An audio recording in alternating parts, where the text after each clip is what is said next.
Chapitre 6. Comme les doigts de la main. Le prophète Mohammed sallallahu alayhi wa sallam a dit: les croyants entre eux sont comme une construction. Ils se soutiennent les uns les autres. Et il a croisé ses doigts. Rapporté par Bukhari. Je ne connaissais rien de cet endroit.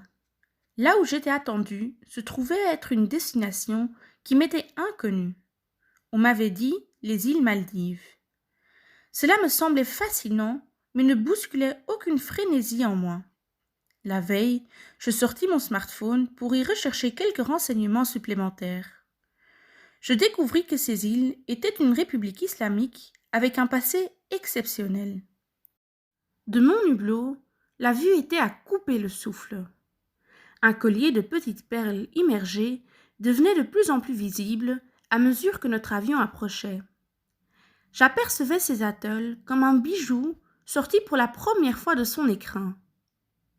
À l'aéroport international de Malé, j'attendais Rafef et son mari. Tous deux des personnes décrites comme influentes dans l'archipel. Pourtant, sur le papier qui m'avait été remis, le personnage à rencontrer était celui de Rafef. Les étapes du carrousel à bagages et des douanes passées, un couple, avec sa pancarte de reconnaissance à la main, croisa mon regard et me fit signe de venir vers eux. J'étais déjà comme absorbée par cette étendue d'eau, par le climat humide. Un soleil écrasant sur cette île de Ouloulé, accueillant l'aéroport, me donnait un fort sentiment de solitude au milieu du monde. Je ne reconnaissais pas si se sentir seul au milieu de l'océan m'était plaisant ou si cela faisait grandir en moi une angoisse. Rafef et son mari me saluèrent très chaleureusement avant de nous faire grimper dans une vedette qui nous déposa à Malé. La balade à travers la capitale n'était pas ce à quoi je m'attendais. Ses bâtiments étaient hauts et ses artères grouillaient, elles aussi, de taxis. La seule chose d'agréable à ce moment était de découvrir un autre peuple, une terre inconnue pour moi jusqu'à-là. Ils étaient, pourtant, depuis si longtemps mes frères.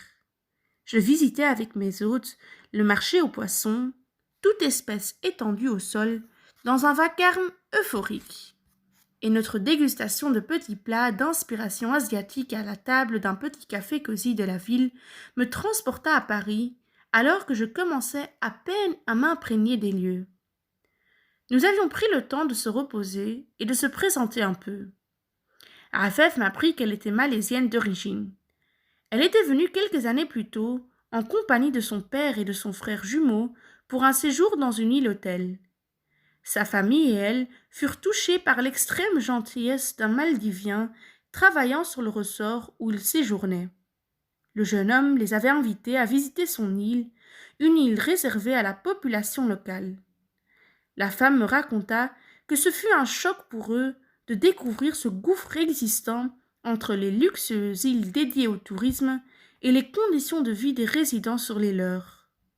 L'année 2004 avait marqué l'archipel comme beaucoup de pays du continent indien par la catastrophe du tsunami du 26 décembre. Beaucoup d'habitants avaient déserté sur leur île et le pays avait mis du temps à se remettre sur pied. C'était peu de temps après cette date-là qu'elle prit la décision de venir habiter elle aussi aux Maldives. Un tournant dans sa vie sur lequel elle ne voulut pas s'attarder. Il nous fallut aller prier à la grande mosquée de Malé, alors nous quittâmes notre café. L'édifice de la mosquée était d'une beauté rare dans son habit de marbre blanc et sa coupole dorée. Je voulus rester plus longtemps pour pouvoir la visiter entièrement. Rafef nous fit comprendre que nous avions quelques courses à prendre avant de reprendre une vedette pour l'atoll Tha. Les trajets peuvent s'avérer très longs selon la météo et vous devez être fatigué. Nous reviendrons visiter plus tard. Nous vous emmenons chez nous, son mari voulut me rassurer. La brise marine me faisait oublier la gêne sous mes vêtements pleins de sueur. Je me laissais emporter, bercé par les mouvements du bateau à moteur dans cet océan silencieux. J'avais toujours ressenti un vide paralysant à l'approche de l'eau. sans doute une peur résiduelle de mon enfance. Ici, cette immensité accablée, sous un ciel en feu, me donnait l'envie de quitter les lieux, de courir, de m'enfuir. Je ne pouvais que remercier Allah Azzawajal pour m'avoir permis de voir de mes propres yeux un tel endroit. Les pieds dans une eau limpide, cristalline, qui m'arrivait à la cheville, je marchais vers la plage de sable blanc de l'île Burunais. Un sourire presque niais ne quittait plus mon visage. Ce n'était pas tant le plaisir d'être sur une île paradisiaque qui me rendait si léger. C'était la possibilité d'en profiter sans être parasité, oppressé par la nudité d'autrui. Les tenues décentes sur toutes les plages des îles de résidents étaient de rigueur. Nul véhicule sur cette zone habitée, aucun bruit d'aucune sorte ne venait déranger la douceur de vivre que l'on ressentait. Rafef et son mari me firent découvrir leur petite et tout aussi confortable maison. Leurs 2 enfants vinrent nous saluer et repartirent vite se coucher. Sans même prendre le repas qu'Arafef avait préparé avec son époux, je m'endormis tout de suite après mes prières, jusqu'au Fajr pour lequel l'on me réveilla. Et le couple me laissa continuer de dormir jusqu'à très tard au matin. Nous n'avons pas voulu vous déranger. Les horaires de ferry étant passés, nous nous rendrons demain à Malé. Aujourd'hui, vous pouvez rester vous reposer. L'île semblait coupée du monde. La sensation de vide me reprit, alors je demandai à sortir voir les alentours. Nous partîmes tous les 5. Les enfants, le couple et moi marchions sur le sable fin, pendant qu'Arafef me décrivait son attachement à ce lieu, à son passé et sa sensibilité. Ce pays a connu une magnifique histoire entre différents sultanats et protectorats. Même avec la naissance de l'indépendance, la défense de leur culture et de leur territoire contre l'emprise du Portugal par le sultan Mohammed Thakurü Fanao est encore célébrée de nos jours. J'admire cette reconnaissance, mais les choses ne sont plus ce qu'elles étaient. Beaucoup de choses ont changé. Rafef regarde son mari et reprend. C'est pour cela que nous avons choisi de venir nous installer sur cette île-là. Burunais est ce que les gens continuent d'appeler l'île aux menuisiers. Elle n'a pas encore été bousculée dans son rythme de vie et ses traditions. Elle a souffert, elle aussi, du tsunami et de ses répercussions. Alors, avec mon père, nous avons pris le parti de donner un coup de pouce aux secteurs qui sont l'essence même du pays, aux secteurs qui gardent une mémoire de l'âme des Maldives. Cela n'a pas été facile de le convaincre, mais j'ai réussi. Cet élan de générosité et ces confessions de la part du couple ne m'emballèrent pas tout de suite. J'étais comme évanouie dans une brume de souvenirs qui n'étaient pas les miens. Je me laissais porter par le flot de leurs mots, mais n'en étais pas touchée. Rafef et son mari le remarquèrent, et l'homme me demanda « Peut-être ne vous sentez-vous pas bien? Vous voulez rentrer ?» « Non, je préfère marcher et voir le village. C'est juste que je suis ballottée de lieu en lieu. Je commence à être un peu fatiguée, mais ça va passer. Aussi, je ne comprends pas trop les raisons de tous ces voyages. Voilà tout. » « Personne ne vous a encore rien dit? C'est pourtant simple. » « Non, personne. Il y a un but à tout cela. Ce n'est pas vain. Vous devez juste découvrir par vous-même les véritables vertus que tous les musulmans devraient rechercher à développer en eux. Si vous voyagez autant, c'est pour avoir à observer un profil différent à chaque fois qui vous démontre ce que représente un homme vertueux, m'expliqua son mari. Ou une femme, riposta Rafef avec un léger sourire. C'était donc ça, juste cela, la découverte de la définition des vertus du musulman. Partir jusqu'au bout du monde était-il aussi important pour trouver ma réponse? Leur révélation à mes yeux de jeune Français assidu à ses prières, investi dans sa communauté et impliqué dans son foyer, était-elle si différente de ce que je connaissais? Je ne le trouvais pas. Tous ces personnages que j'avais rencontrés, présentés comme illustres, étaient la figure améliorée de ce en quoi je croyais déjà fermement. J'étais persuadée, autant qu'il l'était, que multiplier les bonnes œuvres était le devoir de tout un chacun. C'est pourquoi je parcourais depuis longtemps la France pour fédérer mes frères et sœurs, entrepreneurs et mécènes, dans la construction d'un modèle pour nos jeunes. Il y avait tellement à faire sur la scène sociale de notre hexagone pour offrir un tremplin à la jeune communauté musulmane et aux générations futures. Mon temps et mon argent, je le mettais au service de la mosquée de mon quartier et de l'école locale pour les développer. J'aurais pu en faire encore plus si ce n'était ce drame qui venait de m'accabler. La perte de ma femme, avec la promesse qu'elle venait de me demander d'honorer, venait de confirmer l'importance de ses engagements, celle de servir ma communauté toute ma vie durant, et pour cela, elle voulait me voir renoncer à mon entreprise pour pouvoir dégager plus de temps. Comment ces profils exceptionnels pouvaient m'apprendre plus que ce que je savais déjà? La sincérité est la porte ouverte vers les actions que l'on multiplie pour prouver son engagement.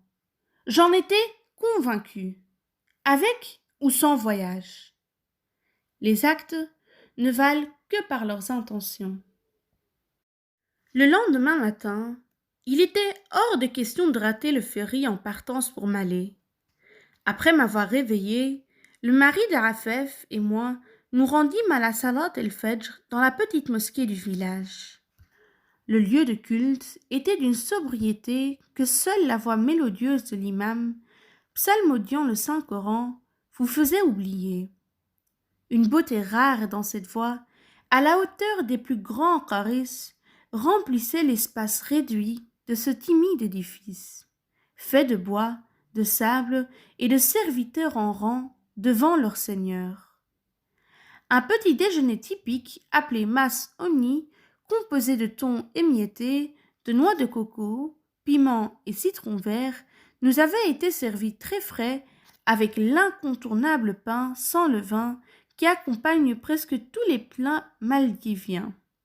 Puis nous nous rendîmes à la capitale. J'avais cru comprendre que Malais n'était pas la meilleure attraction des îles Maldives. Je ne saisissais donc pas le pourquoi de notre retour ici. Peut-être pour visiter le centre islamique portant le nom du célèbre défenseur Thakeru Fanon. Le couple s'arrêta pourtant à la conserverie de poissons de la ville. « C'est ici que nous travaillons le plus », lança le mari d'Arafef, alors que nous pénétrions dans un local rempli de femmes occupées à la transformation du poisson. J'étais surpris. L'atelier était petit. Je croyais les avoir entendus parler d'investissement dans la tradition des îles. Le secteur du poisson étant le second levier économique du pays, je ne les voyais pas passer leur journée à développer ce secteur déjà existant dans de si petites structures.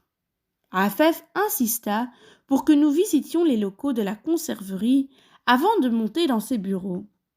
En même temps que nous marchions à travers les rangs de ces artisans, debout devant leurs lignes d'étripage et d'emboîtage, elle me parlait avec passion de ce métier à préserver.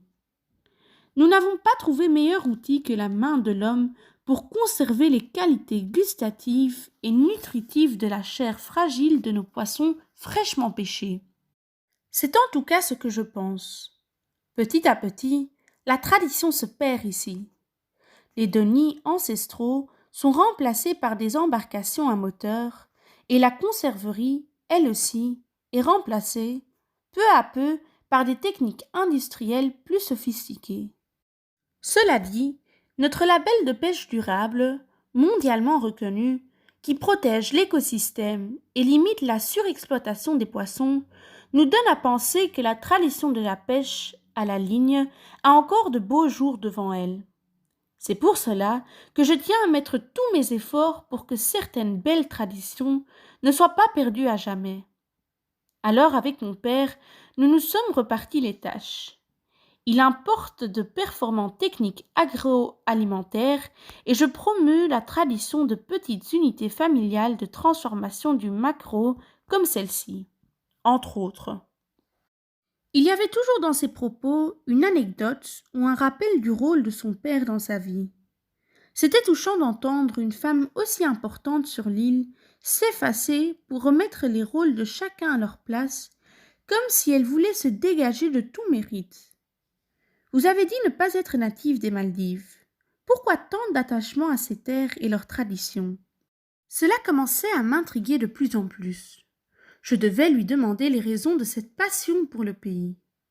À mesure que nous montions au premier étage de la structure, la dame semblait vouloir se retenir d'en dire plus. Un simple voyage sur l'île a bousculé mes plans de jeune fille, dit-elle en souriant timidement, avant de continuer.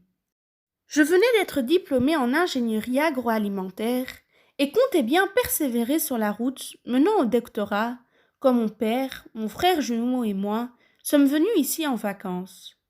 Je voulais leur annoncer mon intention de ne pas arrêter et de poursuivre. Mais mon père m'a fait comprendre que ses projets pour moi étaient tout autres.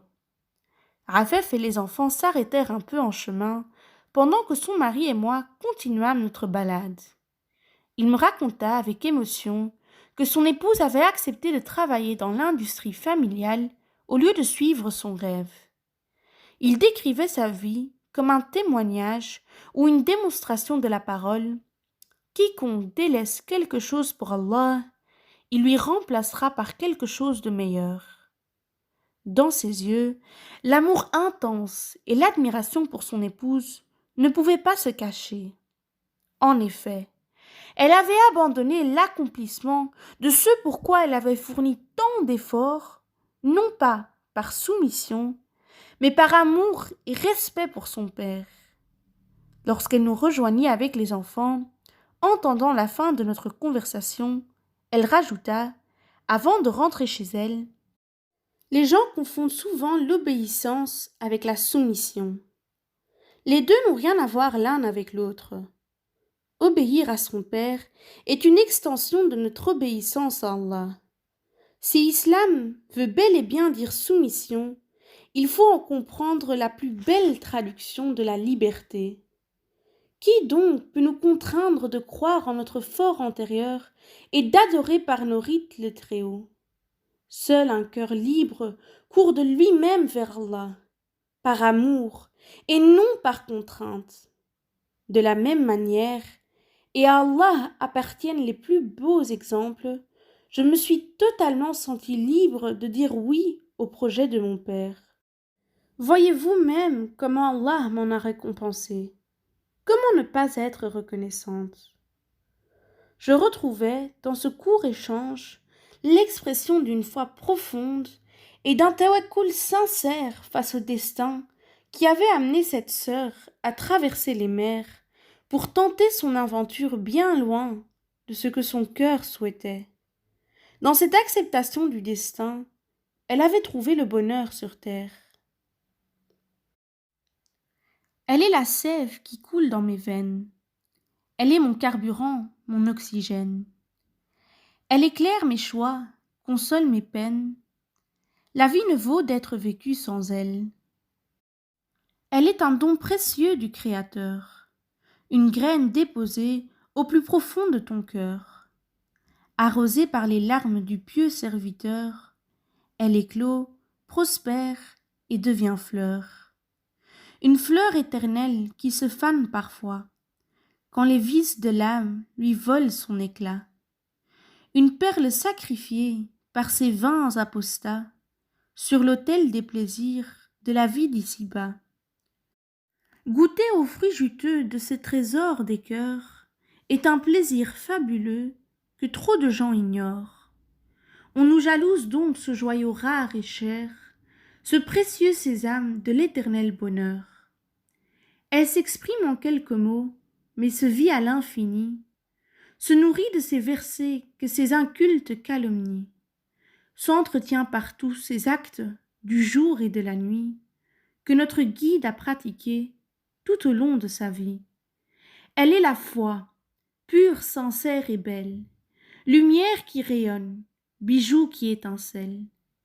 Faveur du Seigneur, richesse éternelle, la vie ne vaut d'être vécue sans elle. Rafef ayant des réunions téléphoniques importantes, je m'étais rendue avec son mari en ville pour faire un tour de manière plus approfondie que la dernière fois. C'était avec plaisir que, sur la route, il me racontait les circonstances de leur mariage. Il avait une voix adoucie à l'évocation de sa femme. C'était la deuxième fois que je le remarquais. Il en parlait avec fierté et tendresse, et la comparait avec humilité à l'exemple de notre mère des croyants, Khadija, qu'Allah l'agrée.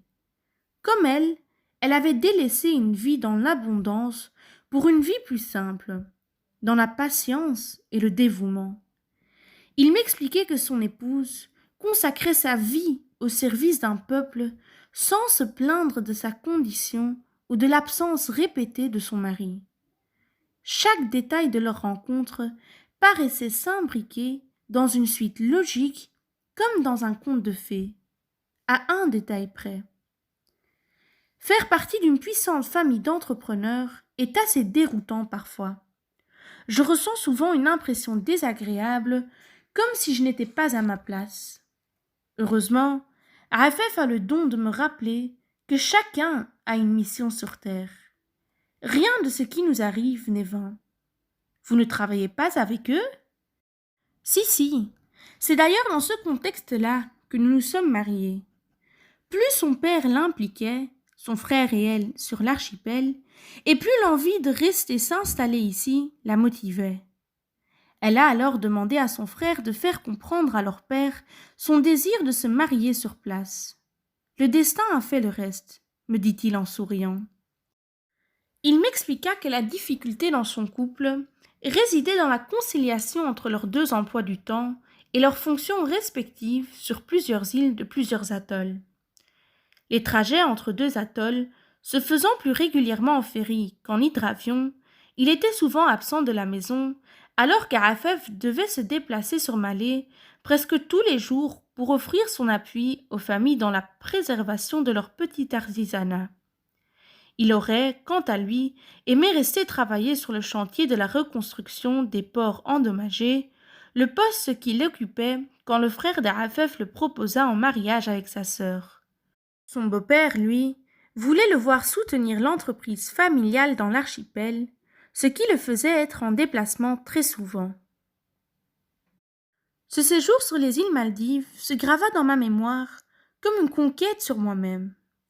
J'y avais appréhendé les côtés les plus sombres de ma personnalité. Mes peurs et mes angoisses s'étaient transformées, peu à peu, en révolution des sens, que ce soit en tant qu'être humain qu'en tant que musulman. Après tout, où était la distinction? J'appris quelques mots de Dievli et l'histoire de ces terres anciennes, de la bouche même des aînés du village burunais, et traduite par les enfants d'Arafef, qui maîtrisaient parfaitement l'anglais. Pendant des veillées au clair de lune, j'entendais l'histoire des 6 dynasties de sultans et celle de célèbres globe-trotteurs comme Ibn Battuta, le Tangérois ayant parcouru le monde pour rejoindre la Mecque et ayant fait une halte légendaire sur l'archipel. L'île aux menuisiers, mais aussi d'autres îles sur d'autres atolls, m'avaient offert la découverte de leurs trésors de tradition et de végétation. Un passage sur l'île d'Amboudou, sur l'atoll Kafou, m'avait appris les secrets des plantations de cocotiers. Plantées penchées, les noix de coco se retrouvaient à voguer en mer pour aller permettre la sémence d'autres îles, parfois à des centaines de kilomètres de là. Un peuple et un couple formidables m'avaient accueilli comme un des leurs et m'avaient offert une hospitalité loin de tout entendement. En quelques jours, je n'avais plus peur de l'isolement. J'étais inondée de lumière, comme ces îles. Pouvoir palmer dans un lagon jusqu'à la barrière de corail, ou se laisser porter par de légers courants jusqu'au prochain ponton, m'avait fait vivre des sensations nouvelles. J'avais des ailes, mais ne voulais plus repartir. Qu'allait-il advenir de ma prochaine destination? Qu'allais-je rencontrer comme personnage? Qu'était mon prochain confort à dépasser? Ou ma nouvelle idée sur le monde à détruire pour la reconstruire? Cette fois-ci, pas de petits papiers. Arafef demanda à son époux de me tendre le combiné du téléphone pour l'entendre de moi-même. Le notable Mecquois prit en personne de mes nouvelles et me donna le nom de ma future destination. Médine, la ville illuminée.